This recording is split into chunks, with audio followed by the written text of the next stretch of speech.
Welcome to 99th Monkey Liberty News for Monday, February 24th, 2014.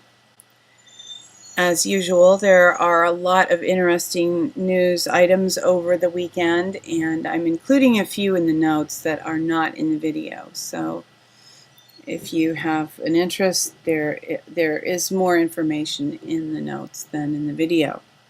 But for this forum, I am beginning with some information about Venezuela. Opposition pro-government rallies grip Venezuela. And this conflict is being stirred up. Here from Blacklisted News, international press missing the real story in Venezuela, as they are wont to do. And I have a couple articles about Ukraine as well. And I just want to mention at this point that it really seems to me that the cabal is rehearsing in these places like Venezuela, Ukraine, Egypt, Libya. They are perfecting a plan for taking over a country through getting people who are already riled up to protest. And, many people have very valid concerns, and it's certainly reasonable that a lot of these people would protest. So what the social engineers try to do is find the areas where people are ready to protest and then plant ideas and agitators in those areas so that they can steer the argument in the direction that they want it to go, so that they can achieve the results that they desire. Instead of a greater degree of freedom, they want to use the momentum generated by people who want change to bring a greater degree of control. And one reference I always think of in thinking about such issues is the Jewel song, in which Jewel sings, "No longer lend our strength to that which we wish to be free from." And some of these protests, the people are lending their strength to that which they wish to be free from. And of course, the other example is Ukraine. The agents of the cabal, of the social engineers, are stirring up these protests. Here is this article from Before It's News. This is a must-see. Ukraine. Bercut captures American agent, consultant unrest. So there is evidence here that the U.S. is stirring this up and directing, as I said, directing the unrest in the direction they want to go. From BBC News Europe, Ukraine interim leader Turchinov stresses European choice. In other words, he is initiating a move to join the EU, and that is the very thing that started this issue in the first place, is that Ukraine decided they did not want to be a part of the EU, and that is why revolution was fomented here. They stirred up the crowds and had fake protests, and got the people all riled up so that they could use that momentum in order to direct the Ukraine back into the EU fold, which is what they desired in the first place. And Benjamin Fulford has a little more information on that. He said that the people who were stirring things up in the Ukraine were wearing brown shoelaces, and he said that that was a clear indication that they were Americans stirring things up. And they also had baseball caps, American baseball caps. So you'd think they would, be a little more subtle about things like that, a little smarter about things like that. But evidently they don't even really try that hard to cover up what they're doing. Fulford has some interesting information this week about what he predicts is going to happen. He says that the Russians say the latest shenanigans in the Ukraine meant that the cabal had crossed a red line and that Russia was ready for war.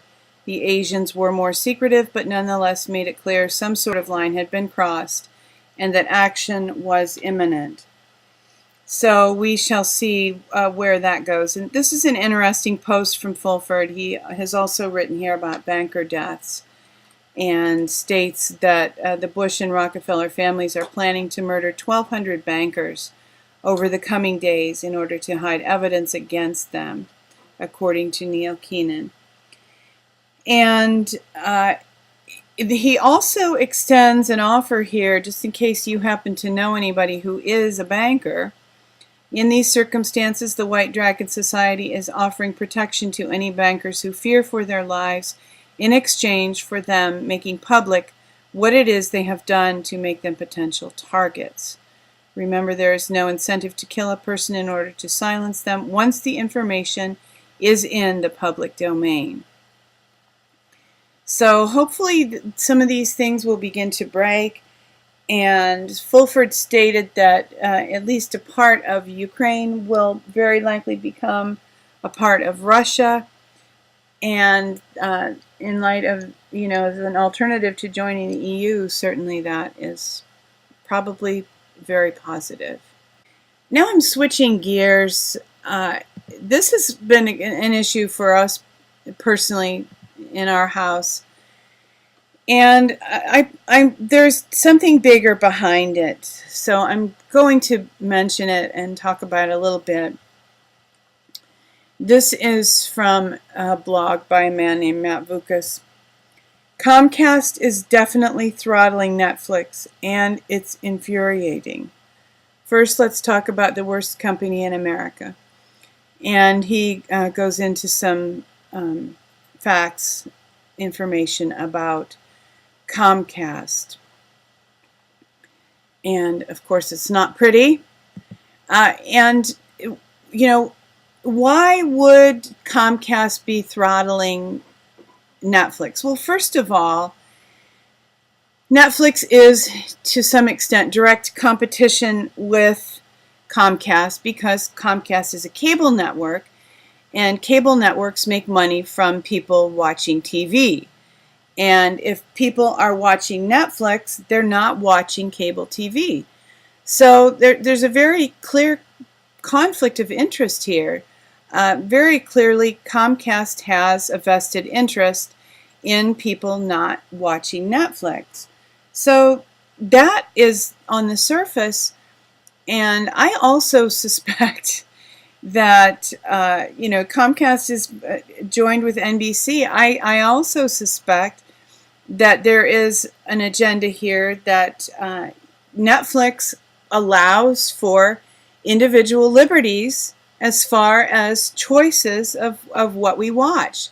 We can filter what goes into our mind through TV. We can make determinations, not just choosing something that's on TV, some channel.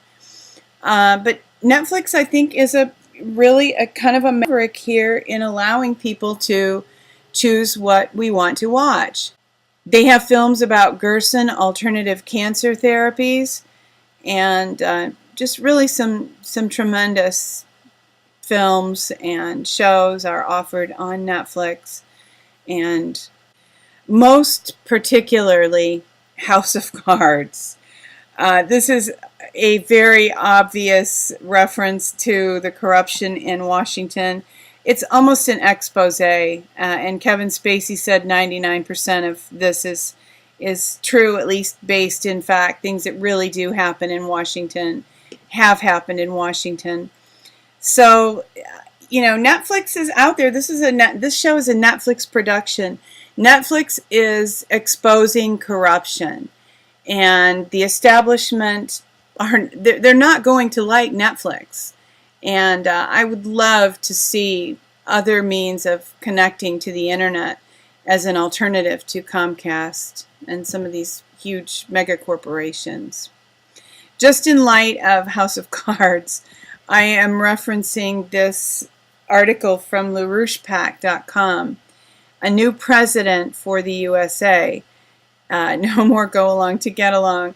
And here, just to kind of back up House of Cards, This article is about how typically the good presidents, what we would consider good presidents, men who love justice and liberty, did not last very long in office. They were killed, removed, whatever. They did not have much of an opportunity to stay very long and make a very broad impact. So clearly this is not just a modern day problem. This is a long-term problem for this country, and hopefully the more of us who become aware of it will mean that something is done about it and we can change our future. But moving back to the Comcast Netflix discussion from Blacklisted News, Netflix has to pay Comcast, they call it Comcast, that's good, to stop throttling back its website.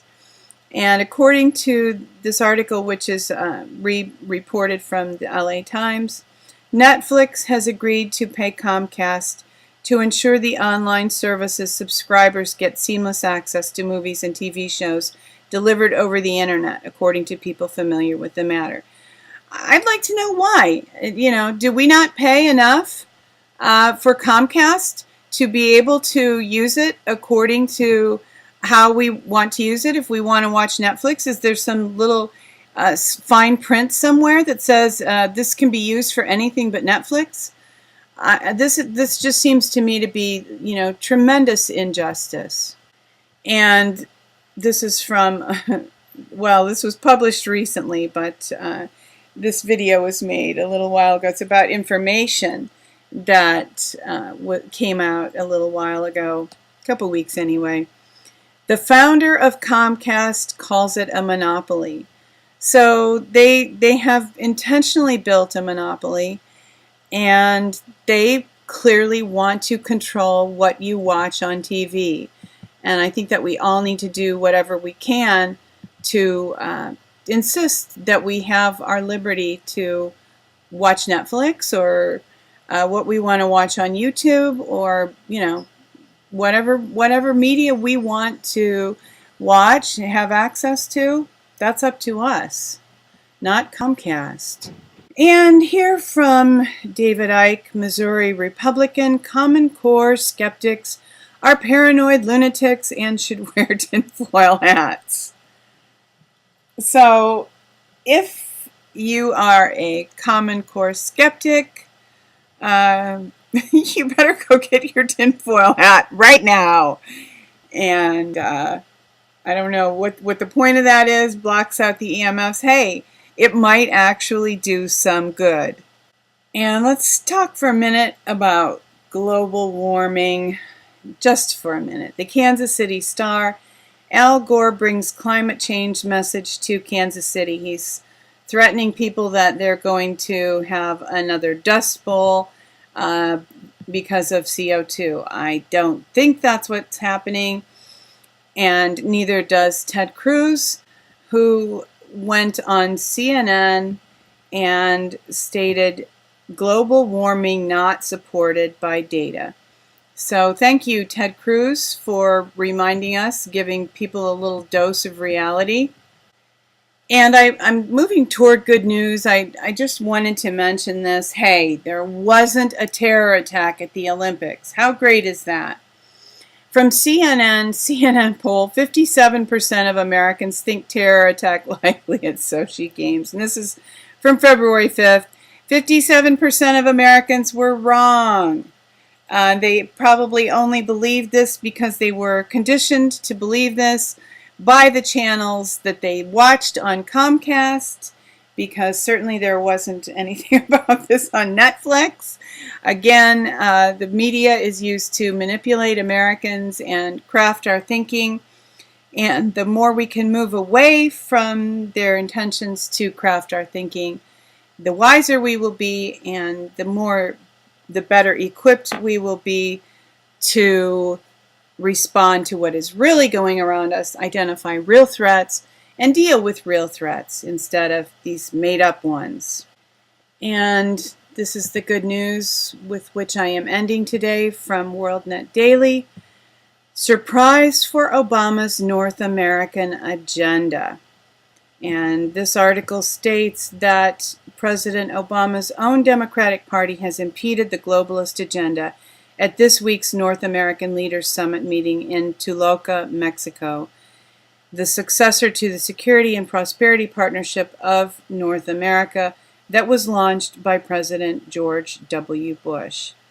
The LA Times reported Obama and his two North American counterparts made little progress Wednesday in boosting their ambitious plans to ease borders and expand into new frontiers.